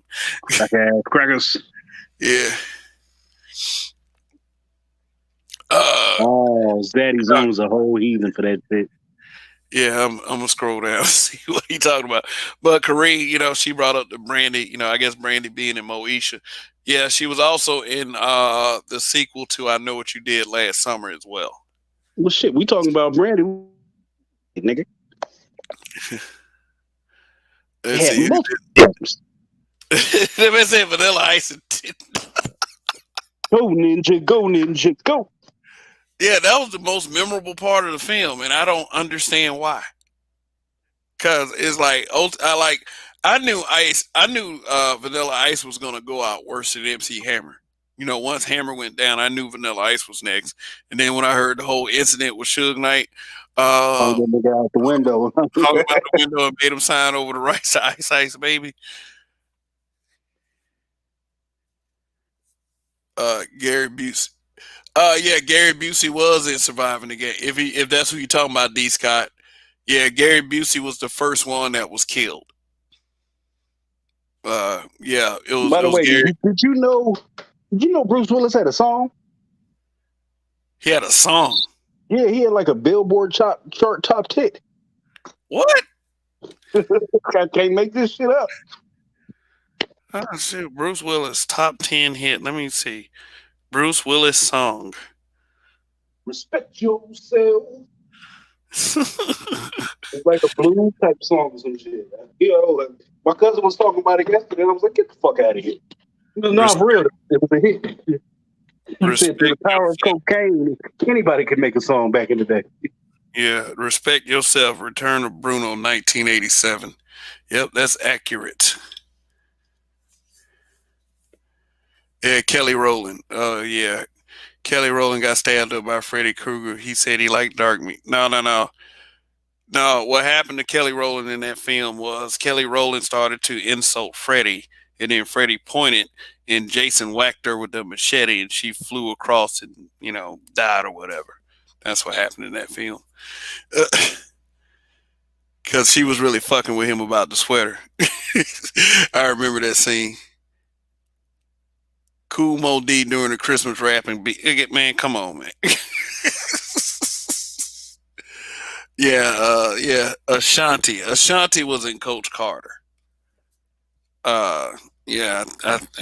Ashanti was in Coach Carter. Remember, she got pregnant. I can't respect Ashanti as the actual singer, and the reason why is because I don't remember ever hearing a song of hers that was in any kind of way great or good that wasn't somebody else's song.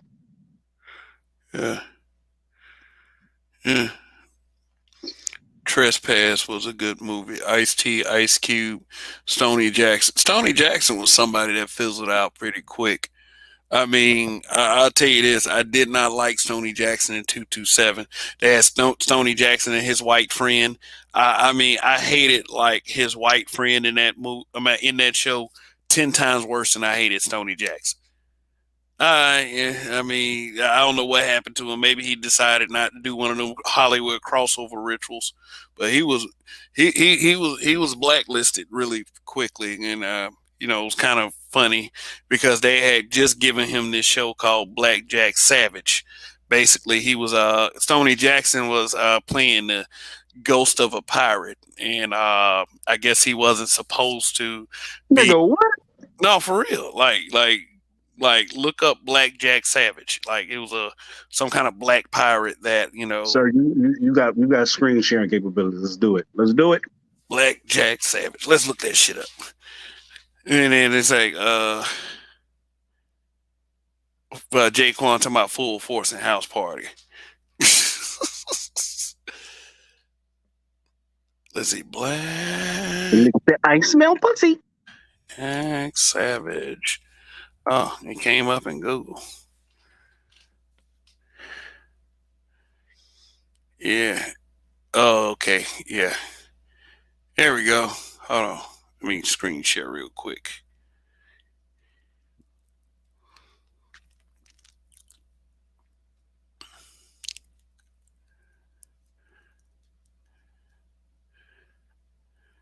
All right. See the picture you see on this side right here is like Disney presents the 100 Lives of Blackjack Savage. I don't know what the premise was. I mean, I forgot what the premise was, but Stoney Jackson was the actor that started out. But then when they started doing the television series, they switched to this actor right here. This nigga. And I don't think the show lasted for a few episodes after that happened. Yeah, nigga, I bet you not, nigga. That the wig alone was struggling. That motherfucker, look at this right here. That motherfucker like he be doing karate and shit. Like, but Blackjack Savage, really, I mean, another YouTube conspiracy theory, the Magic Negro helping out the white man. Mm-hmm. Yep. So yeah. Hey, Ghost nigga. I mean, Blackjack Savage. Yeah. Cardi B playing a stripper in the J Lo movie. Oh yeah, Cardi B was also in the Fast 9 film. Let me tell you, that was the worst moment of the film, and that was a bad film. That was a bad movie. Where that bitch was like, "Yeah, so I was like, what the fuck is this bitch even saying? Like, could you not, like, you couldn't get it together for what 5-6 words? Like it would have been me at the casting place, like, okay, we need a celebrity. Let's do Cardi B. I don't know about this, but we can call the bitch in. Yeah, that should help you find your brother. We'll have to call you back later, Cardi. We'll call you back later. We're gonna have to get somebody else, nigga. They could have got anybody else but that bitch. Yeah, Cardi B. Yeah, but Cardi B, she's like sort of a modern day cultural icon for some reason. So Yeah, just Queen Thought. yeah, just so to have her appear, just to have a popular person appear. Yeah, it was like, but she took the worst cameo from the guy in Iron Man 3. I'll tell you that much. Just bad. Yeah. Said Stoney Jackson was in Batteries Not Included. That's another movie I haven't watched. Batteries Not Included was with the little miniature aliens that was flying around. And I think they had a like a gang problem, and the building was getting fucked up. But the little aliens came and fixed the gang members, and then it was a kiddie movie. Well, I guess it was a kiddie movie. It was about some old folks being helped out by some aliens, basically. Mm-hmm.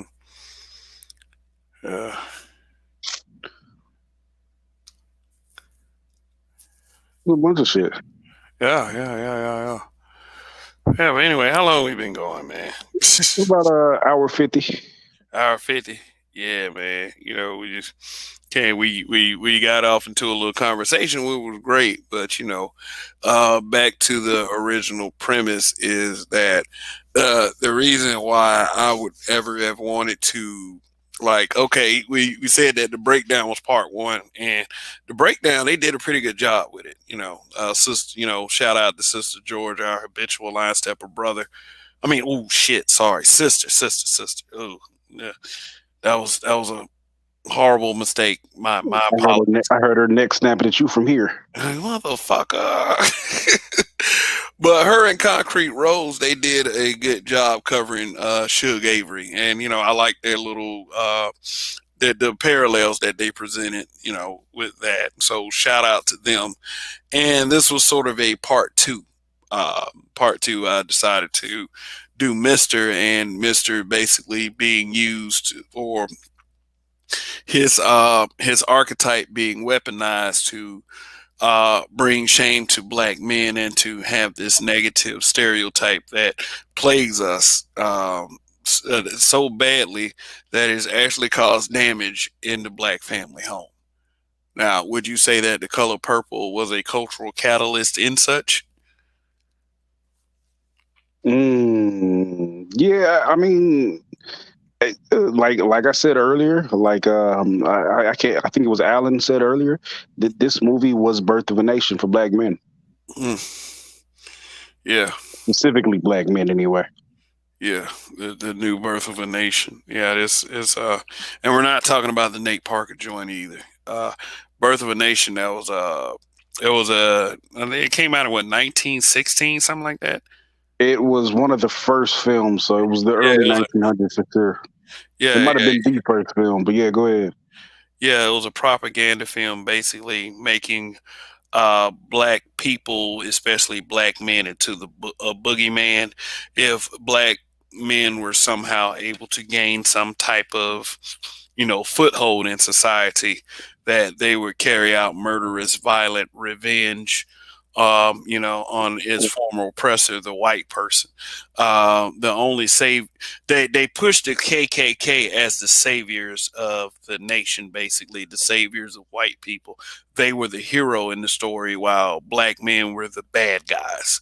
And they were saying stuff like, if black men are allowed to flourish, that they're going to rape our women, they're going to kill us, basically fear. Yeah, Birth of a Nation was a fear and propaganda film. The Color Purple, uh, same premise, all black men. And I know many of you have heard many social media bitters. When I say bitters, I mean the black women that will do this. They will say stuff like all black men want to do is rape and kill, and bring us down and make us feel like we're worthless. And if anyone embodies that character, it's Mr. Like Danny Glover, the actor who played Mr. Everybody's familiar with Danny Glover. Even say that people hated him for a long time because of that role. Like, people couldn't celebrate people there. There's large numbers of people that can't celebrate, they can't separate reality from fiction. Mm-hmm. Yeah. So, yeah, I would say that it pretty much costed us big time, because the main form of media was, television. Television. You didn't have internet back then.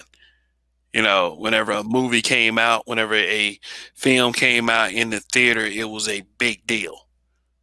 It was a really big deal, and it was taken seriously. It had enough impact to affect the direction of the culture. And we make mistakes. We make mistakes along the way by listening to stupid shit and then applying it to our everyday lives. But we also have a chance to rise above it and change it, if only we can begin to identify what has done this to us more and more, and not to let the bullshit affect us through such a way that divides us all.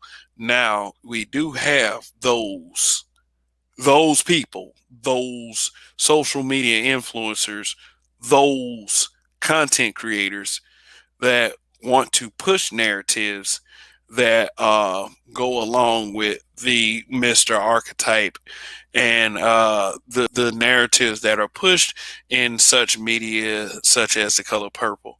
Now, these people have a tendency to fake it, like they really want to see black people come back together and get Mm-hmm. past all this childish nonsense. But really, they continue to use forms of media such as The Color Purple to keep us divided, to make black men feel how they say we are making black women feel. Now let's keep it real. Ain't no misters out there. Ain't no black men, like black men don't wake up in the fucking morning just to say, hey, you know what? I'm gonna go ahead and get my shit together so I can find some woman to oppress. like are you fucking serious? And like it's weird for the time frame that the movie took place in, because the impression I was given growing up was we were trying to stay alive, you know under the system of Jim Crow, which impacted not only black women as the movie depicted it did. Like, the only people that ran into any racist trouble in that film was a black woman. And racism impacted us all. Racism impacted not only black women, but black men and black children as well. It was a time so egregious that black children were being used to keep black men and black women down. And for someone that, like Alex Walker, to not put emphasis on how difficult it was for all black people in that time, and to make black men this oppressive boogeyman. Alice Walker is a destructive bitch. like I said, if any black woman loves this film, I have to wonder why you love the film so much. What parts of the film do you love? What do you love about the film the most? Because um, pick like ask them to pick something out. What was your favorite scene? You know, is something. Try to get something from them just to see how they will answer that shit. I can't pick out one scene. Even if it's a scene involving a black man, I still. What is wrong with you as a human being to like a film like this? This film was horrible. Still. So we just like media that makes black men look like shit now, don't we? That's really if granted I would have been had this mentality back in that day when that movie came out, I would have pushed for that movie's destruction. We're not like that. We're not. It's a stereotype. We always talk about how these stereotypes are hurting and impacting us, but we don't care enough about those stereotypes to get rid of those now, do we? Let's keep the same energy when we talk about these stereotypes and how, you know, all these narratives is destructive to the image of the black person. We can't just care about just the women and not the men. And this the cultural impact shows through how our sons look at life and see each other.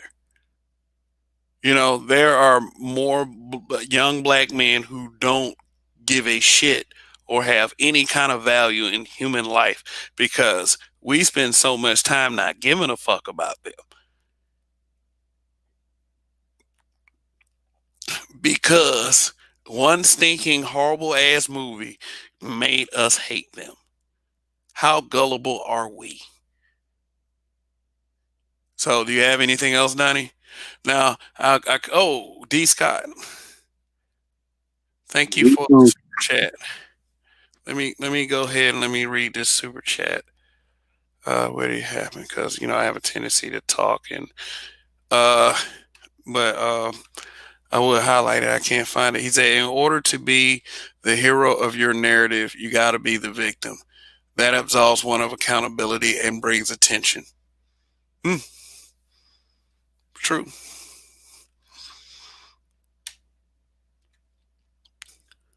So yeah, no, just in having this conversation, you made me come up with what my topic is for The Color Purple. Why ain't we talking about this mama? Or Suge for that matter? Both of you some evil, despicable bitches. You just gonna ignore them children, huh? Okay. Truth is, I know it. He said that movie is a masterpiece, powerful. It was my favorite movie as a kid. Don't judge. Well, I don't know you. You might have to change your name if you can. Honest truth, huh? I mean, maybe honest truth is I know it. The honest truth is yeah. Kareem from the Isle of Champions. I read the book first before I saw the movie. Not one of her best. She has a book called The Third Life of Grace Copeland that better than Color Purple. Never get elevated. Okay. So I don't know. I don't. You can say that women have a way of viewing things a little differently when it comes to feminist narratives, and you know, I for one, I'm not ever going to give Alice Walker a chance. You know, don't hold your breath.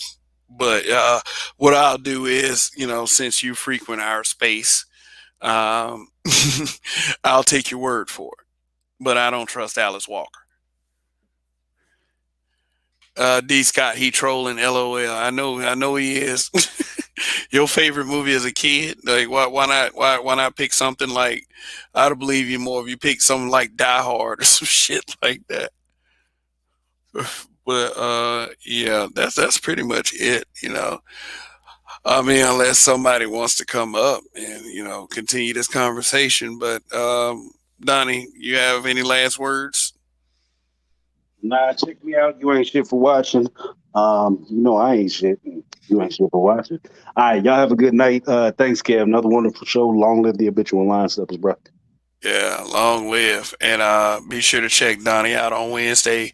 And Donnie's show is actually going to be a part 4 of this. Like I said, the breakdown was part 1. Tonight's broadcast was part 2.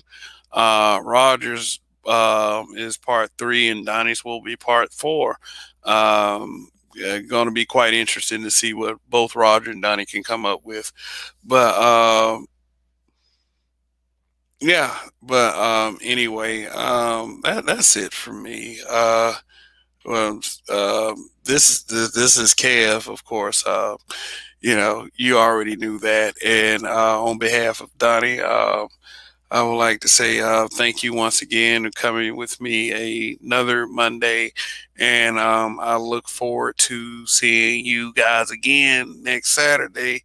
And I'll probably have a little time this week. I'll drop some edited content. So thanks for your support as usual, and continue to help this channel grow. So Kev, we trust. Long live the habitual line steppers. See you next time.